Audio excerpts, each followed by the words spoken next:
is day one.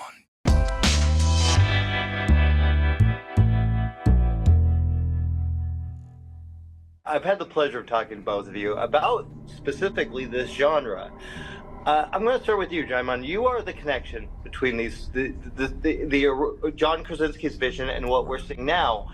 What was it like for you, the transition with another director, which is pretty marvelous? Well, it was nerving, right? Because of course, you know, we all rely on the one architect that did such a great job, that was such a great success, the first one to the second one, you know, and so he was, you know, our quarterback in those two films. But so I was quite nervous going into the day one with Michael Sarnoski.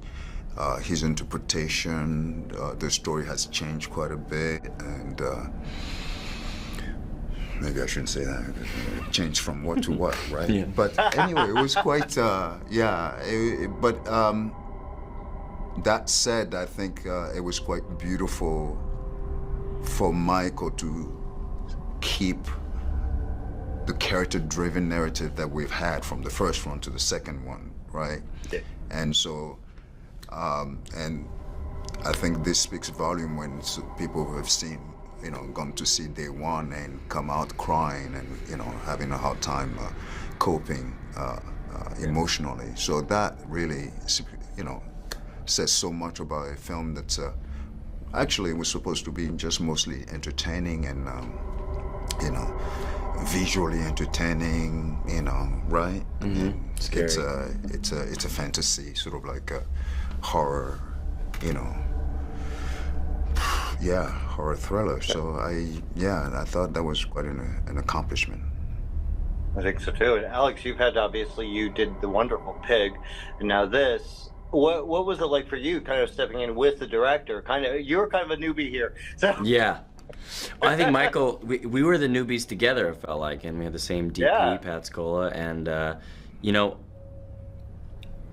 I felt very protected by him, and I felt protected that I was acting with, started with Lupita Nyong'o, the one of the best actors who's ever lived, and I think that was very comforting because a lot of our stuff was up front, like the first week, and I think I just felt in good hands with her. And then the same thing happened when Djimon came on, that I thought, you know, I was lucky. I just had to, my job was just to not screw it up. And all of it was very terrifying, but nothing has been as terrifying as not spoiling the movie in these interviews. That has been the real horror show for me.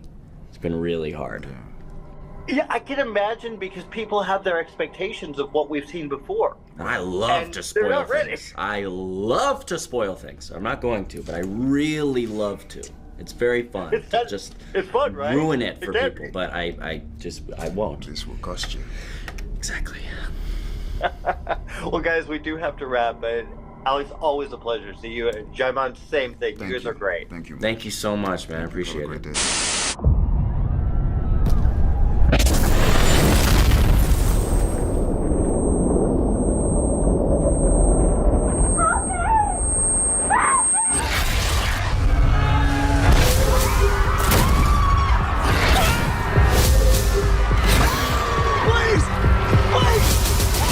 Michael, it's so good to see you. I've got to say, man, it's hard enough to step into a franchise and do something really original, but still true to the original. You know, something refreshingly new. You did this here. Thank you. That's wonderful to hear. That's what we were trying for. Yeah. Well, I know John gave you a little bit of freedom here. That's an unusual thing. What was your take? How instantly did you come up with the idea of Lupita going through her day and kind of the character-driven part of it? Yeah, I mean, I met with John 1 week, and he kind of gave me the general stuff of, you know, we want to do this New York Day One movie. Think about it for the week, and let's touch base. And so I thought about it through the weekend. Thought about kind of all the things I didn't want to explore, the sort of classic, like, you know, military scientist stuff, the saving your family or escaping the city, and I wanted to avoid all those kind of tropes of invasion movies. And just sort of through that exercise, this character of Sam just kind of appeared, and I found myself really fascinated by what she was going through on a personal level and how that would be reflected in kind of the world falling apart around her. And then I just kind of explained that character to him. And you know, I half expected it to be like, well, that's not really the kind of character these movies usually follow, but he was super supportive and said, heck yeah, let's do it. And he gave me a lot of freedom. He let me go off and just kind of write a draft of this script and explore this character and find the emotion, and yeah, it was really amazing. He was very generous in that way. Well, you certainly have a great lead. Yeah, I was very lucky. How do you get to her, and she just does so much with this character. I know. I mean, you send a script to Lupita and you just pray and you just say, like, you know, let's take a shot, let's see if she responds to it. I very much expected her to just say, you know, I've done horror, I'm not interested. Yeah. But I think she loved the franchise. She really responded to Sam and had so many ideas on how to bring her to life, and she just became so committed to her story.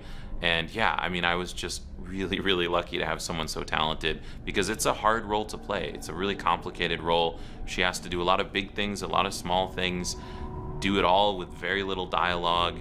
That character's going through a lot, and she had to dig really deep for it, but she did it so beautifully.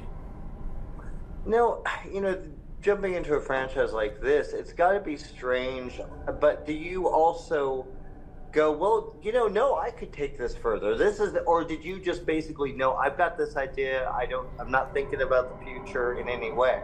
Yeah, I tried not to think too much of it as a franchise. I was just like, this is a movie, this is a character that I want to explore. How does this movie do justice to this character? You know, I mean, people have ideas on how we can connect it to the other films and all that sort of stuff. And there's plenty of things to play with there and fun things to do to expand the aliens. And we definitely did that. But at its core for me, it was always just, you know, this is Sam's story. Let's tell Sam's story. And if we can do some other fun stuff along the way, let's do it. But that's all kind of secondary. So I tried to sort of intentionally separate myself from some of those pressures and just focus on making a strong character story. Well, I think that's why it works. Thank you. Dude, congratulations. Thank you so much. On that. All right. Cheers, man. Have a good one.